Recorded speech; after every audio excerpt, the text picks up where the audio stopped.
I decided to teach because I really want to make a difference in children's lives. I know a lot of adults will say kids never know when they're ready. Learners don't want our opinion. I don't think a lot of learners take the subject seriously. I was taught that sex gives you AIDS. I knew that sex was a bad thing to do. We grew up knowing it is taboo to talk about it. We were a bit shy to hold each other's hand or to kiss each other. A teacher needs to remember that this child needs support.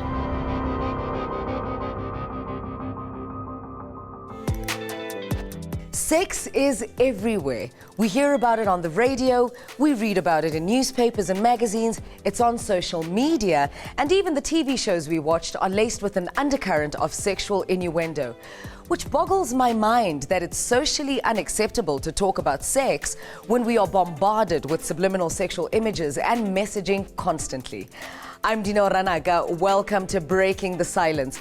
This series aims to give our youth a platform to voice their opinions about sexuality and other related concerns. And in today's episode, we intend to go against the grain by talking about that forbidden word, S.E.X, sex, and also encourage our learners to tell their educators how they want to be taught about sexuality. Our expert today is Dr. Tlaleng Mofokeng, who specializes in youth sexuality and reproductive education. She'll be seated backstage alongside our panel of educators. Hi everyone, my name is Maseko Fisher. I'm a life orientation teacher. My name is Richard Bale. I teach LO. I'm Thabise Maluleke, teaching life orientation. One of the reasons I enjoy teaching life orientation is that I get to empower young minds and assist them into making wiser decisions when it comes to their lives. LO is an important subject because it clarifies a lot of myth and misconception. Growing up, I didn't have enough information. I made some mistakes in my life. So I made it my point that I'll learn life orientation and teach learners what's supposed to be taught. Today, our panel of learners are Shawnees, Mary, Michael, Quinton, Anthony, Khomolemo. Welcome. Thank you so much for trusting me with your time so that we can talk about all things S.E.X, sex, baby. But before we talk about sex, I found a clip for us to watch. Let's take a look, and then when we come back, we break it down. Okay. Right? Cool. The first time I heard about sex was when I was in grade 2. That I just learned by myself. It didn't mean a lot. It was like, ew, why am I doing that? I Googled everything I need to know about sex. Yes, I did that. Better than not knowing.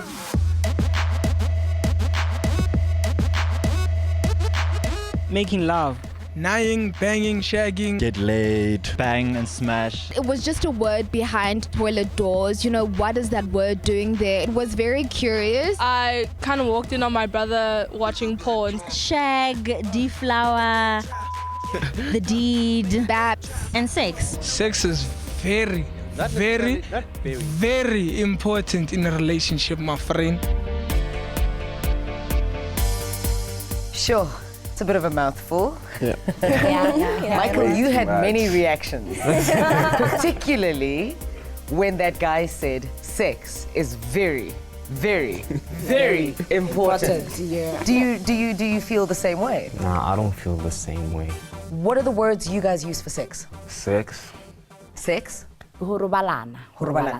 Okay. It's two babs. Two bumps. Sex is sex. Sex is sex. Sex is sex. Sex is sex. It's a whoa. Hey girl. But that's what it is though. It's what it that's is. what it is though, right? That's the language that they use, these learners. So it's best as educators as well, especially if you're a life orientation teacher, it's best that you keep informed of all the slang languages that these learners use, the terminologies. To each and every one of us, we put it out there differently. What's your understanding of sex? It's about two people having feelings for each other and having sexual intercourse. I actually disagree with the feeling part because... Tell him. Feel free. Feel free. It's your conversation. Bro, it might be love and it might be lust, which is two different things. It's two different things, but it's still, You're still feelings. connected in So a it's way. two different feelings, so still the same game, bruh. Most people, you know, they buddies, you know. Yeah, they will also tell each other, you know, we're having sex and we're not catching any feelings. And I wondered, how do they catch feelings? Those are some of the reasons, some of the things that we need to clear and get underneath as educators to ask these learners, what is to catch feelings? How do you catch feelings? Again, what is sex? Just get to know what exactly is going on inside their minds. Do you think it's possible? I feel like to not catch feelings. No. Let's talk love and sex. Let's break it down. No, honestly, no. After a while, one of the two are gonna catch feelings. Yeah, eventually. Straight. So I'm interested to know, when was the first time you guys found out about sex? Around the age of 12, I think. Mm-hmm. Yeah. How did you find out about it? Like, I saw it written in school walls. Really? Yeah, sex, S.E.X, remember? Yeah. Then I was like, I'm tired of this word. My mom does not even want me to speak about it in front of her, so I'd rather open up the dictionary and check it myself. What I found out was quite amazing. Sexual intercourse between two people, etc., etc. Then I understood from that point onwards. Mm-hmm. The first time I heard about sex, it's when I was around 15. So my friend told me that he had sex with a girlfriend. So I was like, what's that? My mother advised me about sex from a very young age, say 13. About 13? Yeah, and then she always used to tell me, if a guy comes to you, please run away. Yeah. Because he has this other weapon between his legs that might shoot you. Yeah. You know, and then that made me scared, you get me? So she advised me, and you know, she always used to tell me, please, sex is a dangerous thing, my child. Don't go there. Hi, I am Shanice, and I don't really believe in abstinence because all my friends are active, sexual active, and all of them are having sex except for one. My relationship with my mom is like really, really cool, but I don't really talk to her about boys because she doesn't want me to date. So we have that limit. She wants me to abstain until marriage, but then that's a bit crazy because why would she want to speak to me about sex and give me advice, you know, but then she doesn't want me to have a boyfriend. But then that doesn't add up. I have two older brothers. They are very overprotective. And my older brother doesn't want boys to come near to me because he knows what boys does, you know. So I'm a bit careful when it comes to boys. What kind of discussions should we be having around safe sex? Contraceptives. Contraceptives? What about contraceptives? You should be using them. Mm-hmm. Why? Like use contraceptives not to fall pregnant. Mm-hmm. Right, like there's the pill, and then there's the contraceptive implant. Mm-hmm. And then there's the male condom, and the female condom. But then the male condom is the better condom. I agree. The male condom is a better condom. Why is that? Is it better? Because most people know how to use it. Oh. And you can't find the female condom in public spaces. I like that you brought up the condom. Let's talk about the condom. Use it, don't use it. Use it. Use it. Use it. If we say use it, why do you think there's such a high HIV statistic? Ignorance. Ignorance? Yeah. I feel like even if we are informed and even if we know what we're doing, we just do it anyway. Even if we know about the consequences and the risks, we just do it anyway. So why do we do it anyway? That's the $1 million question. That's the $1 million question, right? I think that peer pressure is the basic foundation for us teens in general. Because then I can't be wearing a sneaker that my friend doesn't suggest that we should have or like or think that it's the new thing. Because then we both share common goals or common interests. Is it difficult to have a strong backbone against your peers? It's not. It's not. Well, I honestly think that peer pressure is just a myth. You know, everything is on you. It's a personal choice. Yes, you might hang out with your friends and tell you this and that, but when you go back home, it is a personal choice. You must sit on it and think about it. If I'm doing this, there are consequences. Where will my peers be at that certain time when I have consequences? It's a yes and no matter because, yes, there is peer pressure because at schools and in classes, you want to fit in, you know. You want to be that person who is the it girl, the it boy, coolest kids in school. So yeah, that's what I think. What are we afraid of most, falling pregnant or HIV? HIV. And it's nice to hear you guys say HIV first, because in most discussions we hear about the prevention of pregnancy.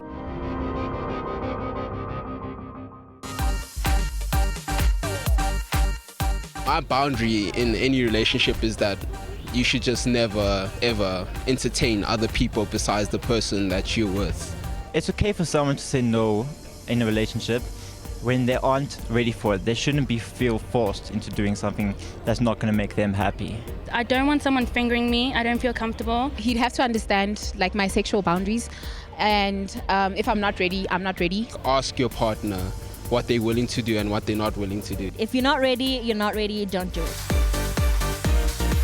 I'm single and legal. Preferred. I am enjoying the single life very much. I'm very young still, and I still want to like have this outgoing life, and I'm working, so it's difficult to find someone to like accept that basically. I just have commitment issues because I was hurt real bad before. I'm not loyal. Most people just get into relationships for the sake of getting in a relationship, but not because it means something. It's more of a thing to fit in more than you being ready for like yourself. The legal age for sex, we can't actually put that up. Like we can't have a legal age for sex. Isn't it 12 or something? The legal age to have sex should be around the age of 16 to 17 years old. Sex is not okay at 16. Like I started when I was like, 16? So I think that should be the proper age for everyone to start, I think it should be like 19, 20 there. I know a lot of adults will say kids never know when they're ready, but when you're with someone at the moment, it's a totally different experience. I decided, no, let me hold back because I'm only 18 years old. So I decided, you know what, I'm not ready for sex yet. If you want to abstain from sex, it's fine, it's your choice. Don't do it. So we just saw on the insert, one of the ladies was talking about boundaries, sexual boundaries and so forth, and Shanice, you were agreeing. I feel like there has to be boundaries when it comes to sex. I feel like most of the times when a guy fingers a girl, it's like to make her wet, or to open a hole. Yeah. Checking the temperature there. Yeah. So some girls are not comfortable. I wouldn't be comfortable if a guy fingers me. Not at all. So that's a boundary for you? That's a boundary for me. No, thank you. A big no. Does anyone have any other sexual boundaries? I wouldn't want a girl to give me To give you head, yeah. Because you're gonna kiss that same mouth. It's like you doing yourself. So nah, like I get this picture, it's like me kissing yourself down. Yeah, kissing myself down. Don't you bath or something? But then still, it makes sense. It makes sense. It's yeah, not for you. Shanice, do you have anything to say about that? I feel like there's no appropriate age to have sex. We don't develop feelings at the same time. So if I'm 16 and I feel like I'm ready for sex, then I'm ready. I think that the right age for having sex is 16 and above, because of like when you're 16, I think that you're fully matured. You know what to do. You know the risk of what you take. When we have two 12-year-olds that are playing house, and they both agree that they're going to explore each other's sexual organs, is that illegal? It is. Or is it consensual? It's illegal. I think it's consensual. As children, we are very curious, like to finding out things. So like in like our minds, it would be just like play and like nothing serious, nothing more. It's illegal because we are not both of the right age to be doing what we are doing at the moment. That's it. Is it acceptable? The question is, can you even control that though? You can't. So when you do find out that two 12-year-olds are kissing, you can't send them to jail. And that's what the law is protecting against. Yeah, the law is speaking about those types of things. The Sexual Offences Act is very clear on who can give consent for sexual activity. People who are younger than the age of 13 or people with mental disabilities cannot consent to sex. Even if that person says yes, legally that is not consent. The law also states that anyone who is 16 years and above is able to give consent for sexual activity. People between the ages of 13 and 16 can only consent to sex with their peers, and a peer is considered someone the same age as you and not anyone 2 years older than you are. Do your parents and educators talk to you about sex? Yeah. Yeah. Do they? Yeah. How do they talk to you about it? Obviously, there is a concept somewhere in the textbook that has to do with sex and stuff like that. We all in class are asking questions and want to know more about sex and stuff, like the orientation, like it's interesting and stuff, especially for teenagers like us. Yeah. Do you get the answers that you desire when you're asking questions? Not always. Not always. No. Not always. Okay. At times, I don't think like they like fully understand like what we're asking behind the question. Well, basically, our teacher doesn't go into sexual education. He just doesn't at all. We fail our learners by not telling them the truth. Yeah, and they don't go into detail. Yeah. Like detail. Even the tiniest detail, no. They'll just be like, two people have sex and there's consequences like STIs and HIV and blah, blah, blah. But then they don't go into deep, like doing blow, going down on each other, things like that. They don't, and that's what we are seeking for, You want to be taught about the pleasurable aspect of sex. Yes. Yeah, just not the basics. Not the basics. Okay. We need the highlights. Yeah, Okay, like yes. more. I think for some of us, our parents that are actually shy and feel like it's going to be awkward to have such talks, it's the same thing that happens to teachers when we're at school, since we are their children. I feel that the department should equip us with more skills to teach the learners what they want to learn about sexuality and everything. What do you think they can do differently to help you be more comfortable and more educated about sex? Yes, Mary. To get into the information, to get down deep into the sex information, they mustn't hide things from us, because if they're hiding things from us, we wouldn't know what is wrong, what is right, even though we know, but we want to hear from them. Maybe what we're thinking is wrong, and then they got the right answers to answer us. I feel that they should man up and, take the ground and speak to us more about sex. We do know that our educators have been watching backstage. We're going to bring them out. We're going to have a conversation with them, right? Yeah. We point out the fact that they're shy, but are we not shy ourselves to have open, honest, healthy conversations with our educators about sex? We'll put it to the test, right? Yeah. Let's bring out our educators. It's now time to extend the platform and extend the dialogue. The educators, welcome on board, and a lovely warm welcome to our sexual health expert, Dr. Tlaleng. What did you think of most of what they had to say? We found that as educators, sometimes because of culture, sometimes because we were not developed to teach and use the appropriate words, we realized that there is a place where we will need development. I like that honesty. As an African man, we have never had sexual education or sexuality being taught by our parents.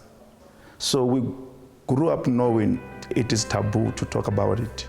Well, basically, culture or no culture, we still fall pregnant, we still catch diseases. So it's much better for them to just tell us the way it is, never minding the culture. That's it, yeah. And that speaks to the fact that teachers themselves need support, because a lot of the young people here are also already on Google. So by the time they're asking a teacher and they're saying go deeper, how do they know the teacher's not going deep enough if they haven't have the answers already? So a lot of the time they need the teachers to be prepared so that they can then validate what they've been reading, or at least then get guidance. Ma'am, I see you nodding. There are teachers who are free to talk about some of the issues, but sometimes we don't know how far can we go? What's going to happen after saying something to a kid? Is she going to tell the parent and the parent come to school and accuse you of saying things to the kid? We have to get training, and parents should be involved in everything happening to the kids at school.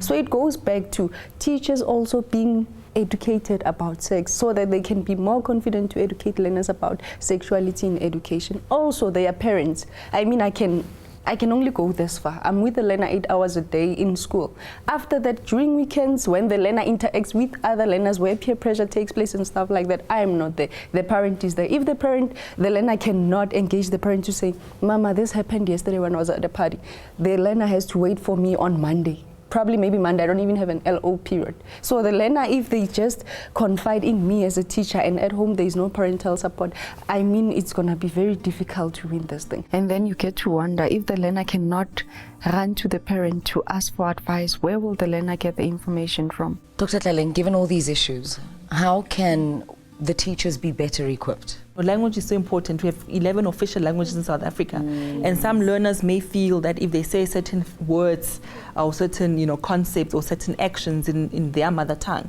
it sounds odd or disrespectful. It does sound quite vulgar, right? Yes, when we speak of sexual organs and we describe them in our mother tongues. And we need to start thinking, why does it sound vulgar? And because it's anatomical terms, and maybe the more we talk about it openly and in platforms like this, we start to destigmatize, normal language. Are we feeling comfortable speaking English when we teach sex? Can we teach life orientation class in our home languages and feel comfortable?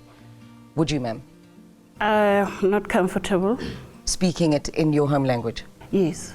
I always use English because we are being reprimanded to use English during lessons, so we don't have to use Sesotho.